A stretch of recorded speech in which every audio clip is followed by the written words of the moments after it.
So good morning students. So நம்ம வந்து C and data structure வந்து இம்பார்ட்டன்ட் கொஸ்டின்ஸ் ஃபஸ்ட் யூனிட் என்னென்னு பார்த்துடலாம்.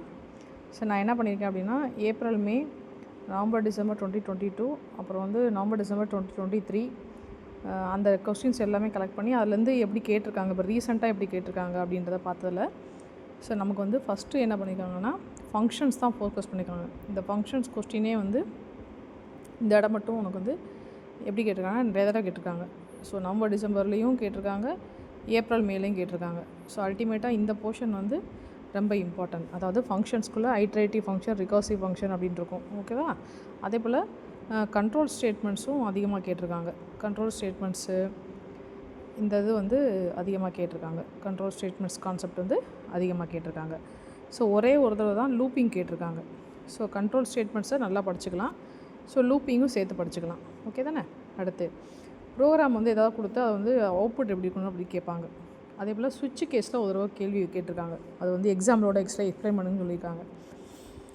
அப்போ இந்த பாயிண்ட்ஸ் எல்லாம் பார்க்கும்போது ஃபங்க்ஷன்ஸ் நல்லா படிச்சுக்கிறோம்.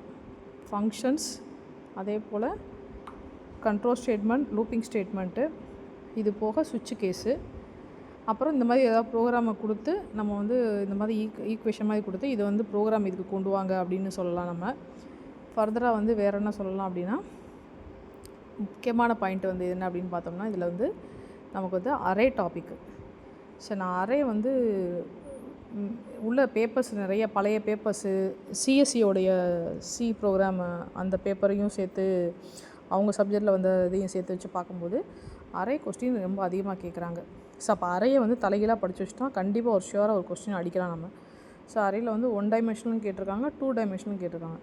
2 டைமென்ஷனில் மேக்ஸிமம் எப்படி கொஸ்டின் ரைஸ் பண்ணுறாங்க அப்படின்னா அந்த அறைக்குள்ளே யார் வந்து சின்ன நம்பரு, யார் பெரிய நம்பரு, ஓகே, அதில் வந்து டயகனல் எலிமெண்ட்ஸை ஆட் பண்ணால் என்ன கிடைக்கும், நான் டயகனல் எலிமெண்ட்ஸை ஆட் பண்ணால் என்ன கிடைக்கும் அப்படி தான் கேட்டிருக்காங்க. ஸோ அப்போ வந்து நம்ம அரே டாப்பிக்கை முடிஞ்ச வரைக்கும் அதில் வர மேட்ரிக்ஸ் அடிஷன் கான்செப்ட்டும் மேட்ரிக்ஸ் மல்டிப்ளிகேஷன் கான்செப்ட்டும் நல்லா படிச்சுக்கிட்டோம் அப்படின்னா ஷியோராக ஒரு கொஸ்டின் வந்து ஃபஸ்ட் யூனிட்டில் அடிச்சிடலாம். Okay, right. கன்க்ளூஷன் என்ன சொல்ல வரேன் அப்படின்னா இந்த இடத்துல வந்து எனக்கு வந்து கண்ட்ரோல் ஸ்டேட்மெண்ட்டு, ஃபங்க்ஷன்ஸு, சுவிட்சு கேஸு, லூப்பிங்கு, அறையில் ஃபுல்லாக படிச்சுக்கிறேன். இப்படி படிச்சிட்டேன் அப்படின்னா ஃபஸ்ட் யூனிட்டை கன்ஃபார்மாக நான் வந்து ஒரு கொஸ்டின் ஏதாவது ஒரு கொஸ்டின் நம்ம வந்து ஷியோராக அட்டன் பண்ணிக்கலாம், சேஃப்டியாக பண்ணிக்கலாம். ஓகே.